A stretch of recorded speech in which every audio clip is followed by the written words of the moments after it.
23 de enero de 2019 en la Plaza Juan Pablo II de Chacao. Una reunión de las fuerzas antichavistas. Caracas era uno de los lugares más emocionantes para los opositores, cuando un diputado de 35 años, desconocido en el exterior e incluso entre los venezolanos, acababa de declararse presidente interino. El desafío a Nicolás Maduro por parte de los nuevos líderes del Partido Voluntad Popular, fundado por Leopoldo López, terminó oficialmente el viernes, con la oposición al borde de la ruptura.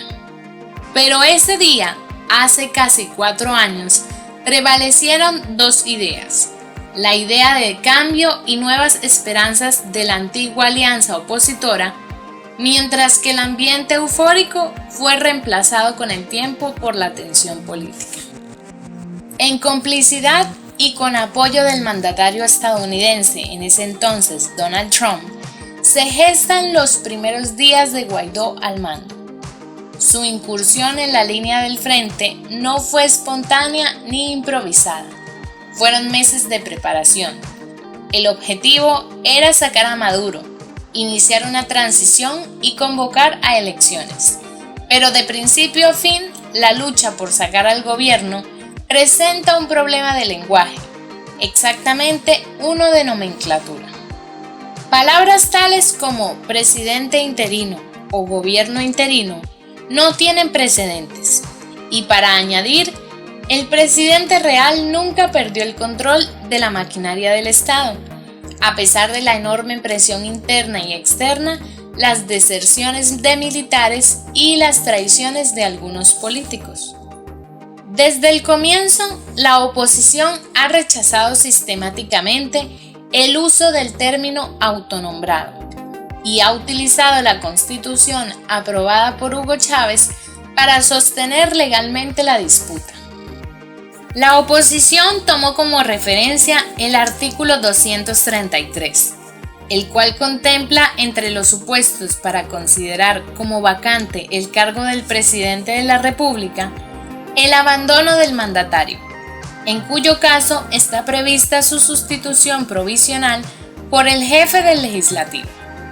Ese abandono, según la interpretación de los opositores, respondía a una situación de usurpación del poder que, a su entender, se había originado en las presidenciales de 2018, celebradas sin suficientes garantías, sin apenas competencia y en medio de acusaciones de fraude. A pesar de esto, la ley poco tiene que ver con lo sucedido. Fue más un pretexto para justificar la lucha política, que por otra parte había ganado terreno suficiente por causas como una severa crisis económica que obligó a millones de personas a salir del país buscando mejoras para la calidad de vida, graves violaciones de derechos humanos cometidas por las fuerzas de seguridad, presos políticos y diversas denuncias de violaciones presentadas ante organizaciones dirigidas por la ONU, llevaron a la aprobación de un apoyo unánime a la figura de Guaidó, tanto en la oposición como en el ámbito internacional. El mayor sustento en este proyecto fue el gran apoyo de casi 60 países, como el gobierno estadounidense de Trump, quien gobernaba en 2019, al igual que Iván Duque de Colombia. Reconocieron el gobierno interino como legítimo de manera decisiva y probablemente lo salvaron de ser arrestado. Asimismo, varios gobiernos europeos se sumaron con más cautela, incluido España, que fue uno de los primeros países en reconocerlo como presidente, pero con el tiempo fue también el primero en no tomarlo en cuenta. La propia Unión Europea también ha retirado su apoyo en 2021, después de unos meses. Ese consenso comenzó a desmoronarse. Las críticas empezaron a llegar desde dentro de la oposición, que veía la formación de un gobierno interino como un callejón sin salida.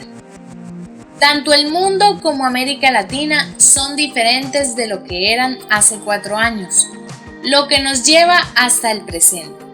en el punto donde el llamado G3, integrado por los partidos opositores Primero Justicia, Acción Democrática y Un Nuevo Tiempo, también han decidido acabar con esta estrategia para seguir un camino diferente en un contexto diferente. Eventos como la invasión de Ucrania por parte de Vladimir Putin tuvo consecuencias no deseadas, entre ellas un acercamiento entre Washington y Caracas por la crisis energética. El equilibrio político ha cambiado en la región, comenzando por la vecina Colombia, lo que llevó a que la oposición y el chavismo tuviesen un acercamiento nuevamente en México bajo el apoyo de Noruega para acordar un proceso electoral garantizado para 2024. Varias acciones han sido cuestionadas, no solo por su fracaso, sino también por ser una fuente peligrosa de confrontación civil. Al final, todos intentaron provocar un motín masivo en las Fuerzas Armadas, lo que nunca sucedió. Asimismo, ocurrió en la batalla de Cúcuta, mientras el mundo observaba cómo trataban de pasar alimentos y ayuda a través de la frontera hacia Venezuela, hasta la llamada Operación Gedeón en mayo de 2020.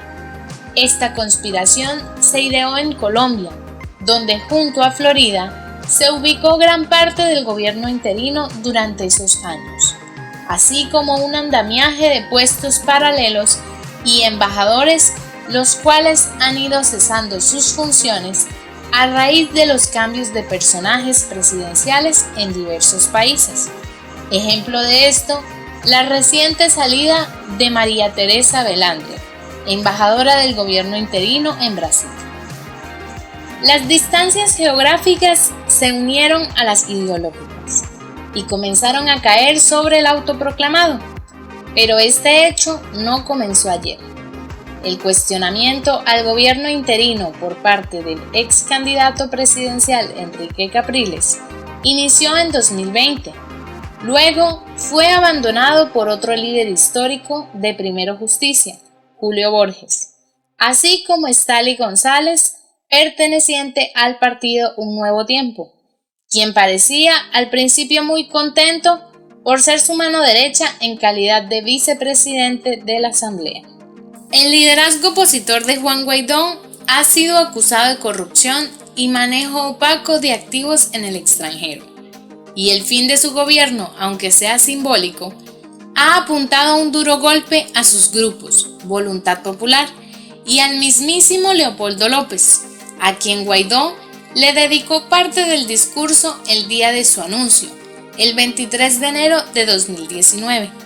Recuerdo las palabras de mi hermano Leopoldo López, hoy injustamente encarcelado por hablar en contra del régimen. Pero al parecer, estas palabras forman parte del pasado y de una historia diferente, ya que hoy la oposición de Venezuela está enfocada en unas elecciones primarias programadas para junio de 2023, en las que Guaidó está convencido de participar a pesar de la pérdida de apoyo del público y de sus mismos compañeros.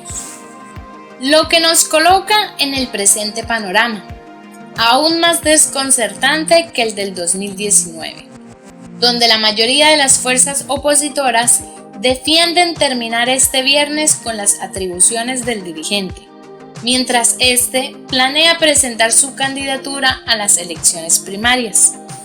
El destino final del llamado gobierno interino ha alimentado las contradicciones y divisiones en la oposición venezolana.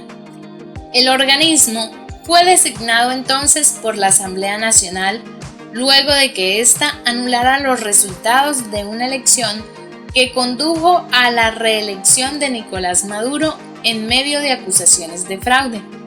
En caso de que los planes de las fuerzas mayoritarias de oposición siguieran adelante, Primero Justicia, Acción Democrática y Un Nuevo Tiempo, los tres principales partidos antichavistas del mundo, junto a otros como el Movimiento Progresista de Venezuela, manifestarán su intención de disolver el organismo. El objetivo de allanar el camino para una nueva estrategia que facilite la transición política ha sido recibido con entusiasmo. Las tensiones acumuladas entre algunos en la oposición ha fomentado una amarga lucha interna que ha avivado el descontento del colectivo, mientras que las diferencias de opinión y los señalamientos en las redes sociales se han extendido a múltiples sectores, entre ellos la sociedad civil.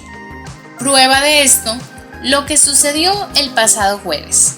La Asamblea Legislativa del Parlamento, elegido en 2015, la única reconocida como legítima por la oposición y operando en condiciones semisecretas, debía formular la renuncia de Guaidó el 29 de diciembre del pasado año.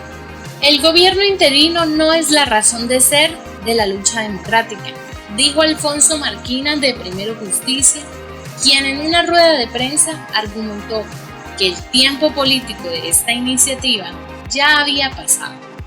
Estas declaraciones se encuentran de manera más detallada en un video anterior. Puedes encontrar el enlace en la descripción de este video. No olvides darle like y compartir. Siguiendo en el contexto de la noticia, desde hace varios días se realizan esfuerzos para convencer a la opinión pública de los inconvenientes que genera la destitución del llamado presidente interino. Juan Pablo Guanipa, de Primero Justicia, y Delsa Solórzano, de Encuentro Ciudadano, sugirieron posponer la sesión parlamentaria para encontrar una solución unánime, por temor al impacto negativo de las discusiones. Guaidó aceptó la oferta. Sin embargo, los partidos del llamado G3 se han negado a aplazar el debate, advirtiendo a Guaidó que si él no lo hace, ellos lo harán. Llamarán por cuenta propia a un debate para concretar la aprobación de su suspensión. Ante muchas críticas en los últimos meses, el gobierno interino de Guaidó recibió una importante declaración de apoyo en las últimas horas, por parte de la Unión Constitucional, una plataforma cívica que incluye a algunos de los abogados más destacados del país. El Centro de Estudios de Política y Gobierno de la Universidad Católica Andrés Bello también se pronunció a favor de la continuación de Guaidó e instó a los políticos de la oposición a reconsiderar su iniciativa. Sin embargo, la intención de la mayoría de las fuerzas de oposición de dejar atrás la era Guaidó sigue en pie. ¿Serán realmente eliminadas las funciones del gobierno interino? ¿O esta historia continuará? Te invitamos a dejar tu opinión en los comentarios. No olvides apoyarnos con un like, suscribirte y activar todas las notificaciones de tu canal Objetivo 23.